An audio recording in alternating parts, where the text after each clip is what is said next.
Hey boys, welcome back to some more NRL Supercoach Season 2020 here, and in this video, I'm going to be going through the second row forward options. It's actually been a while since I've put up a Supercoach video. Sort of just I didn't really get time to do these lately, but I've wanted to do them for sure. As I can see on the right side here, next lockout, 23 days, dude. The season is ticking down quickly.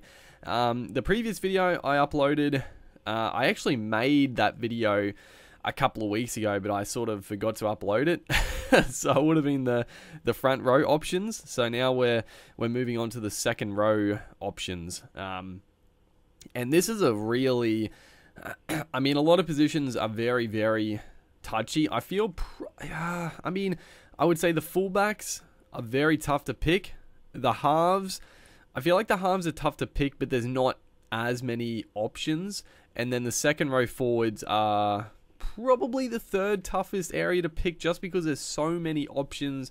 There's so many guys that you could take a punt on. There's the stars that you could just go with. It's a tough position to fill this year, especially because you can't spend big bucks on everyone. So yeah, we'll go through the top of the echelon here to start with, and then I'll try to remember some of the guys I've been trying to keep an eye on. So first up here, Jason Malolo. Now, is he a must-have? At the moment, I don't have him in my team. It's sort of the argument I've been saying with a few other guys, where, you know, if you spend like 100k less, you can get someone that's gonna average almost as much as him. Now, Malolo, it's a tricky one, because I think the Cowboys again this year have a very, very strong forward pack, and I'm always wary. Of Paul Green, what he's going to do with Big JT, especially, and this is the kicker. I personally, things could change. Things could definitely change, but at the moment, I don't think I'm going to start with Malolo. I'm making this video after the Nines, obviously, and I don't know if it's just because there was less players on the field or whatnot, but Malolo looked even bigger than he did in previous years. You know, the kid's got an incredible motor. He can go long distances. He can play big minutes, but he looked bigger. He looked more solid than usual, dude. And it worries me a little bit. He might not be any bigger. It might just be because he was just so much bigger than basically everyone else out there. But the worry is that it's extremely hot early in the season, and especially if there's going to be, you know, Townsville home games, it's going to be it's going to be scorching in Townsville. The humidity and the heat, even, you know, start of winter, it's still very hot. And I'm just a bit worried with the team they've got. Paul Green could rest Malolo a little bit more early in the season. Now, the caveat to that, and it's fairly big news, is that Josh Mcguire he got injured in the Nines. Now, I'm not too sure of the severity. Obviously, we'll find out later, and we'll find out team lists and who is actually playing and who's not playing. But if Mcguire is going to be missing a couple of early rounds, then that could sway me to go Malolo, because then, you know, that's a middle forward gone who plays big minutes. They do sort of have to rely on JT a little bit more, but if Mcguire is fit to play, I feel like the Cowboys, they got big bodies. They got some big forwards that can play pretty big minutes, and I personally don't think this year they're going to have to rely on Malolo as much, because last year especially, their attack was just awful. They couldn't score any points. It was basically down to the forwards making good ground, Malolo doing something freakish, and that would sort of carry the Cowboys a little bit. This year, I think they've got a lot more strike out wide. I think they could use the ball a lot more than previous years. So I'm hesitant for Malolo. That's all I'll say. And he's obviously easily the most expensive. I mean, next up here, he's like 50k cheaper, Johnnie Bateman. Bateman, he's an absolute no-go. He's expected to miss like maybe the first and second round. You know, a lot of times the players come back and they beat expectations and he might play round one, but also it seemed to be a little bit worse than what was originally feared. So potentially Bateman could miss a few more rounds than 1 or 2. Regardless, I wouldn't go with Bateman to start the season anyway. You know, coming off shoulder surgery, you know, just having surgery in the off season is a detriment to start with, but it's just so likely to have a little niggle here and there during the season, and especially when you first come back. So Bateman could get sort of eased into the season. Wouldn't surprise me. And I think he's a bit overpriced for where he is. Especially he's only second row this year. Last year he was obviously dual second row and center. If he was a center again, you know, he would almost be a lock-in later in the season. But just a sole second row, you know, I don't know. Maybe later in the season when his price, I think, will come down. Bateman, you know, a great player, very Supercoach friendly, so there's that to consider. Next up here, got Cameron Murray. Now, Cameron Murray was huge for me last year. I started with Murray, and honestly, I pretty much had the best luck with Murray. I had him for pretty much all his good games, and then I traded him out sometime in and around the Origin period, and around that time he had a few poor games. He obviously finished the season pretty strongly to be back up to a 644k player, but I got rid of him around Origin time, and it was a great call. I'm very tempted with Murray because of the Rabbitohs forward pack. I think the forward pack for the Rabbitohs is pretty weak this season. You know, Murray's gonna have to play big minutes. I mean, just the fact that Sam Burgess is not there. Ethan Lowe is out injured for, again, we don't know how long, but they're down on some troops in the forward pack, and I think Murray is a guy that he's going to have to play big minutes. And I mean, if Murray plays big minutes, you know, his points per game is incredible. Like the offloading, the tackling, the tackle breaking, and sneaking over for tries. Murray, the more I look at Murray, honestly, like, this is sort of how I see it. I look at, like, Murray compared to Malolo. Honestly, I would go with Murray over Malolo. If you were weighing up these two guys, I'm just like, Murray, he's playing in a team that I think the forward pack is a little bit weak this year.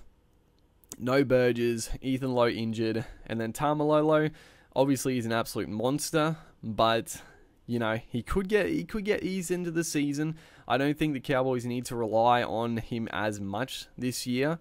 So to save almost 100k, personally, I mean, you know, if you can swing it to have both of these guys in your team, that could be the option. But it's very, very pricey to spend that much on 2 second row forwards with some of the other guys to come. But this is where it gets tricky because there are so many good options. Next up, we got Cameron Mccinnis. Now, here's the thing. I'm pretty sure I'm going to go with Mccinnis. I mean, one, he's just a very solid performer.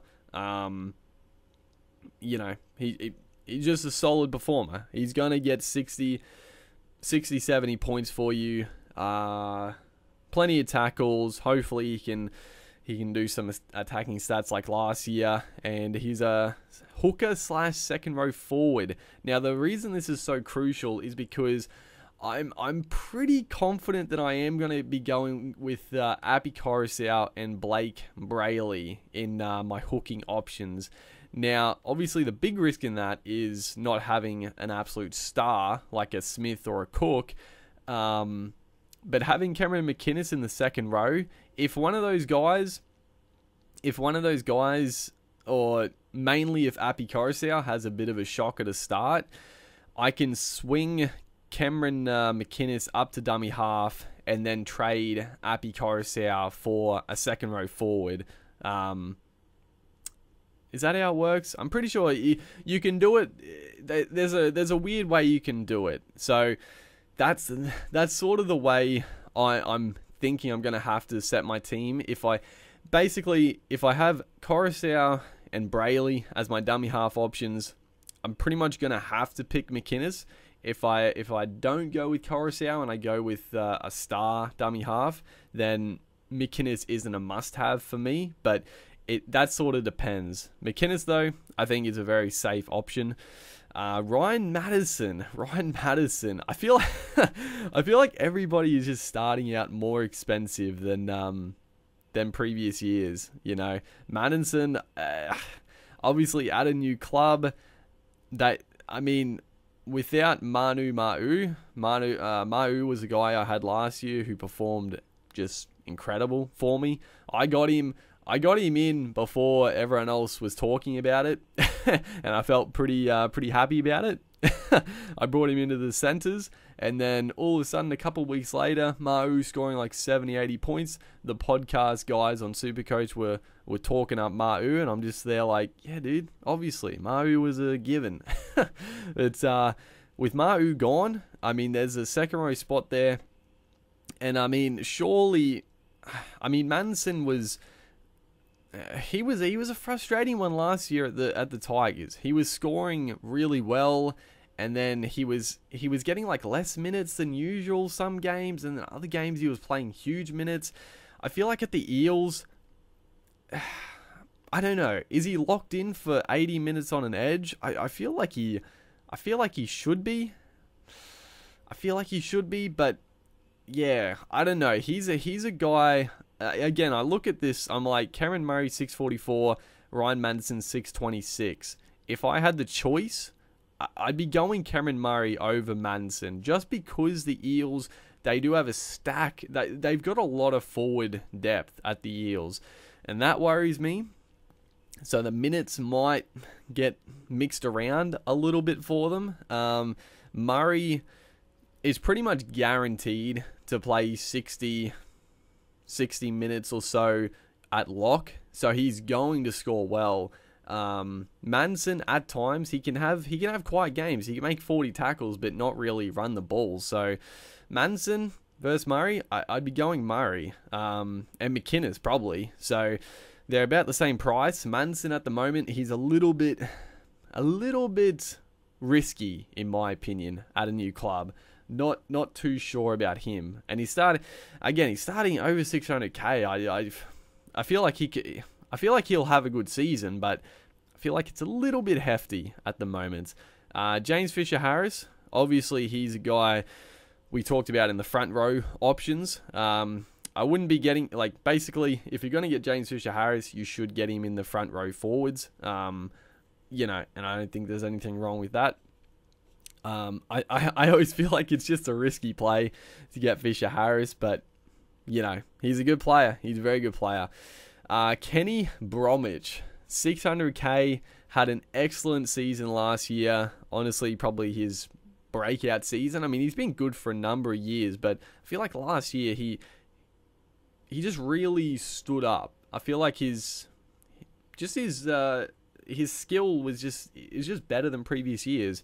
I think he's a bit of a trap because I don't have the stats off by heart, but I feel like he probably had his best try scoring year, or if not the best, it would have been up there.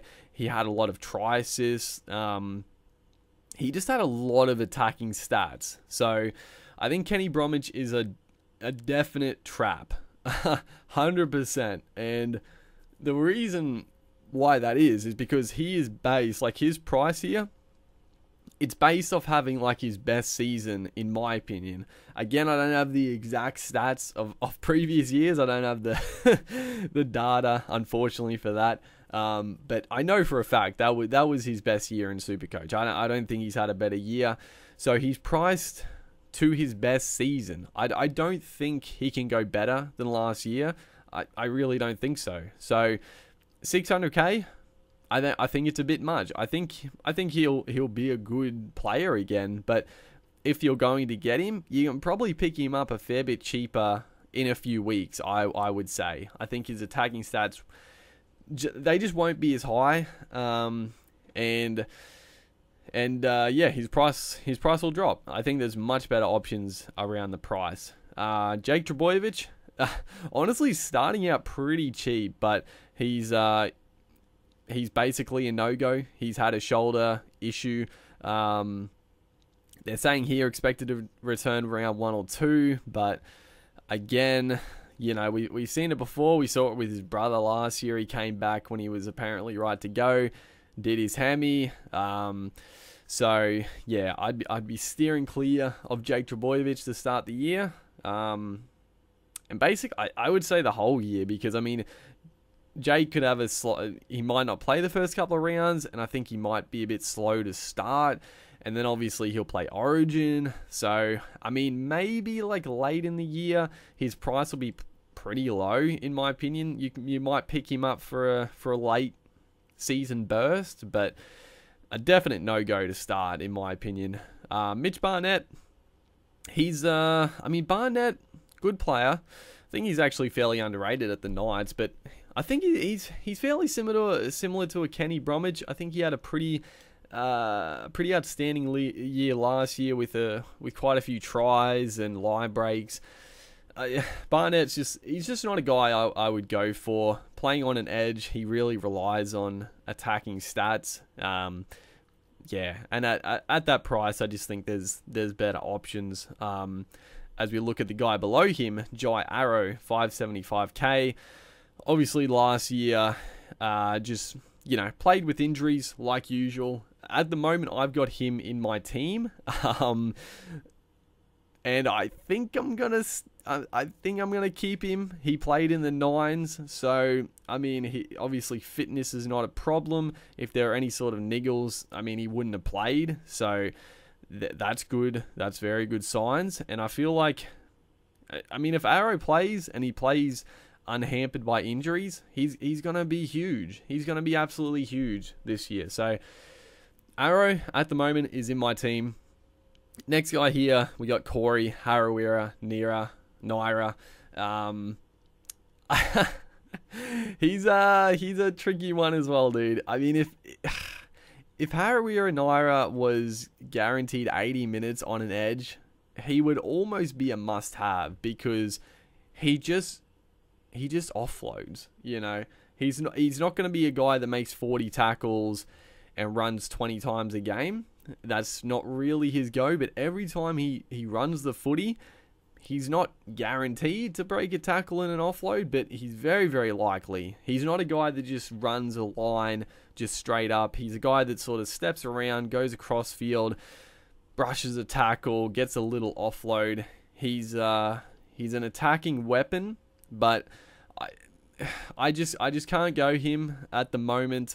We might get a better idea after the trials and stuff, because I mean the Bulldogs as well, like they've recruited a couple of decent back rowers as well. So I don't know where the minutes are going to come for Naira. Yeah, I don't know. If he was guaranteed 80 minutes, I think he'd be a great pickup. But yeah, minutes are definitely an issue for Naira this year. Bryn Nakora. Honestly, I won't be going Nakora. He was basically the player of a cheapie of the year last year for everybody. Picked him up in the centre wing spot. Wait, was he centre wing?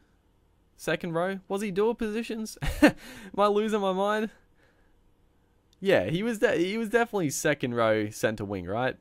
But regardless, he was outstanding.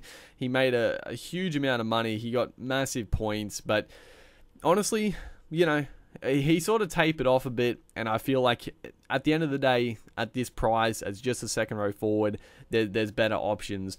The next guy here, Nathan Brown. He is a very interesting purchase. 550k. That is definitely below price for what Nathan Brown has done in the past. Last year, again, he was pretty, the whole year he was injured. He really didn't string too many games together. But in previous seasons, he has been enormous. He plays in the middle, plays big minutes. He's got an offload, high work rate, just a very, very good player. But I'm worried about the minutes for the Eels. He's a guy I'm keeping an eye on just to see how the Eels forward pack lines up.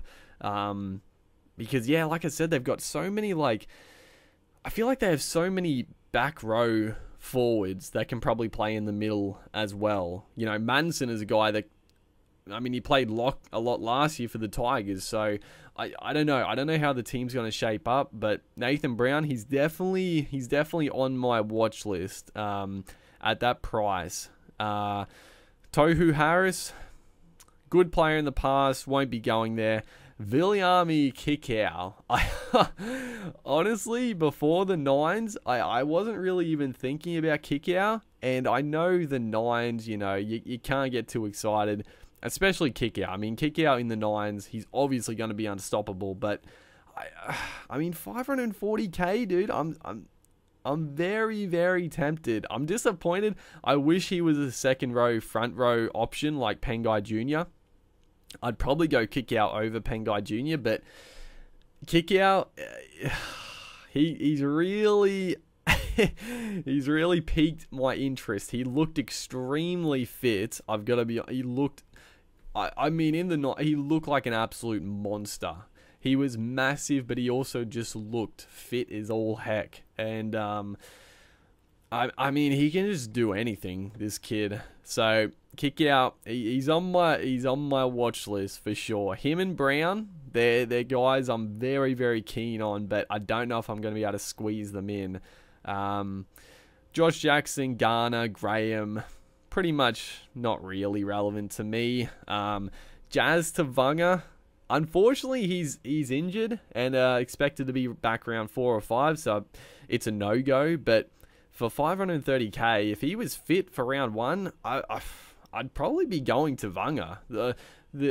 The amount of points he got at the end of last year, the amount of work and minutes he was playing, I would have gone in for sure. But injuries, I obviously can't go. Angus Crichton at 530k. I've actually got him in my team at the moment. I think he's a bit of a smoky for a very good pickup here. He's well underpriced, and surely he's going to be playing 80 minutes on an edge for the Roosters this year. Last year, there were games he started on the bench. He wasn't playing big minutes. Basically, it comes down to this. If Crichton is going to be playing 80 minutes on an edge, I'm going to pick him. I'm going to pick him at 530k. He's an attacking weapon. He's got the work rate. And obviously playing in the Roosters lineup, he's primed to score some tries, honestly. So at the moment he's in my team. Again, I've got to wait until, see how the teams line up and everything. But surely Crichton is going to get an edge spot. He's an absolute gun, dude. Last year was very strange for me, honestly. But this year it's made it very interesting. Curtis Sirenen, honestly, not a bad pickup. He's got an offload in him, but I wouldn't be going there. Bit risky.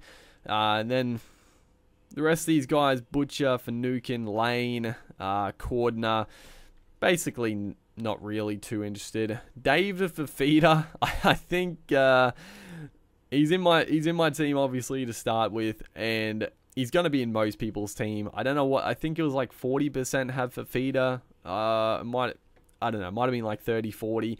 But I think most people are going to go with David Fafita. He obviously had a bit of a shocker in the Nines. They didn't give him the ball. The Broncos just didn't give him the football, which was just killing me inside. But Fafita he's extremely underpriced, dude. 501k. Unless something crazy happens where Pengai Jr. gets the edge roll and Fafita goes to the bench or something, then obviously you wouldn't have him. But if things look like they are going to shape up, he's going to get that starting back row spot. He's a must-have. 501k, dude. That's ridiculous. And And then the rest of these guys, who else? Who else? There's some cheaper ones, but I'll see anyone here. Victor Radley, he's a guy to keep an eye on, but a bit risky with minutes and where he's going to end up playing. Isaiah Papali'i, the kid's 21, I think. He's a little baby, but he feels like he's been around for ages, and he's got the potential to be an incredible Supercoach player, but again, a bit of a risky play, Papali'i, but he's a good player for sure. Liam Martin, another guy I'm keeping an eye on. I don't know if he's going to get a starting back row spot, but honestly, if Liam Martin gets a starting second row spot, it would be tough. It would be tough to go past him. He's got a lot of skill. He's tough, a good work rate. 467 is pretty damn cheap. So he's a guy I'm definitely keeping an eye on to see how the Panthers team shapes up. Then we've got, who else? Nothing too much here. Nothing too crazy. Luciana La Lua, again, he's a guy I'm keeping an eye on. He's a bit more expensive than what I thought he would be. I thought he'd be a lot cheaper, but he must have played. I didn't realize he played so many minutes last year for the Dragons, but yeah, he's starting a little bit expensive, but I mean, he's a guy that's he's a guy to keep an eye on. Felice Kafusi, he's dropped down a lot, dude. I remember 2 years ago he had his like standout year, and he's probably up around like the 600k mark. But last year, I don't know, just didn't have the impact. I guess I don't know. I don't really know what happened with Kafusi last year. Then we got another big one, Trent Merrin at the Dragons. Obviously, he's extremely underpriced for what he has done in the past, but he's obviously coming back from the Super League. Is he going to be up to NRL standard? Is he going to be fit? Yeah, there's a lot of question marks there. At the moment, I can't go him, but honestly, if he gets, I don't know where he's going to play. The Dragons do need a lock, obviously, with the Jack DeBellin situation. So if Merrin gets that starting lock spot, he's very, very tempting, because I mean, his game was incredible in Supercoach. Like he had a good work rate, he had a lot of offloads in him, just a great Supercoach player. So yeah, definitely keeping an eye on Trent Merrin, 100%. And then we've got Bryce Cartwright. Actually looked pretty good in the nines, but again, it does suit him. At 400k, if he gets a starting back row spot, pretty tempting, honestly. At the moment, I've got Jack Williams in my team. I feel like Jack Williams is going to get the starting lock spot, but we'll talk about a guy a bit cheaper that might get it as well. I'm not too sure, but I don't know, dude. Jack Williams, he's a good player. I feel like, I don't know. I haven't really paid attention to the Sharks and who they're gonna pick, but looking like it the last couple of years, I feel like Jack Williams has to get that starting lock spot now that Gallen's gone. And if he does, I feel like that's a good pickup. But again, gotta wait till we see team lists. So here's a guy, Dean Britt, for the Bulldogs. He's one of the guys that has been selected in the back row that makes the Corey Harawira Naira pick a little bit susceptible. But Dean Britt, he's a very, very talented player. He's starting like really expensive. I can't believe he's starting at almost 400k. I didn't think he played that many minutes at the Storm. I thought going into this year, I thought Dean Britt was going to be almost a gimme. I thought he'd be around 200 to 300k, but he's almost 400k. But I can't really go there because I just feel like he's not going to get the minutes. The Bulldogs worry me a lot, basically. Then we've got Corey Waddell, also very interesting. Very, very good player. Who else? Tarpany is very cheap, has a lot of potential. And then as we keep going down here, obviously Ryan James was basically a must-have, but gone for the season. Very unfortunate there.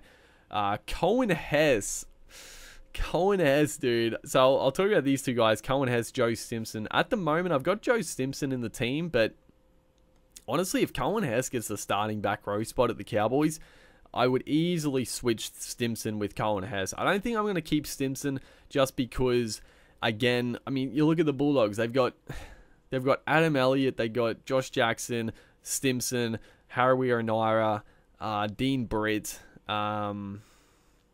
Who else? They probably got a couple other decent back rowers. So I'm like, where are the minutes going to come from? So Stimson, I don't know. I don't know where he's going to play. And if Cohen Hess gets the starting back row spot, I feel like, I mean, a couple of years ago, Cohen Hess was an absolute monster. So can he regain the form? Who knows, dude? And then Jaden Sewer. He's another guy. If he gets the starting back row spot, definitely one to keep an eye on. And I could easily put him in my team. And then that's pretty much it. A couple other guys. I mean, Tane Milne. I can't believe he hasn't played for the Warriors in the last couple of years. I feel like he's an absolute gun. Obviously, he had his off-field issues, but he's been at the Warriors for a couple of years now, and he hasn't had a game. He did play in the Nines. I don't think he had a great tournament, but Tane Milne, I mean, he's a dual second row centre wing. I'm sort of like, surely he gets a spot. Surely, dude. And then, here we go. So Billy Magoo, he potentially could get that starting lock spot, but I think they're tipping him to come off the bench. For the Sharks, he could be a decent money maker, but I don't know if he. I know a lot of people are talking him up. I really don't think he's that. I don't think he's that incredible, in all honesty. And then, who else? I've got Tony Williams in my team just for now because I love T-Rex. And then any guys stand out here? There's definitely gonna be a couple of cheapies come along, but at the moment, not a whole lot in the cheapie range. So there's the second row forward discussion analysis. There's a lot of tough decisions to make. There's a lot of guns and there's a lot of good mid-ranges. So it's tough. It's tough to fit them in. Hopefully you guys are enjoying the Supercoach videos. Make sure to like and comment, and I'll see you in the next one.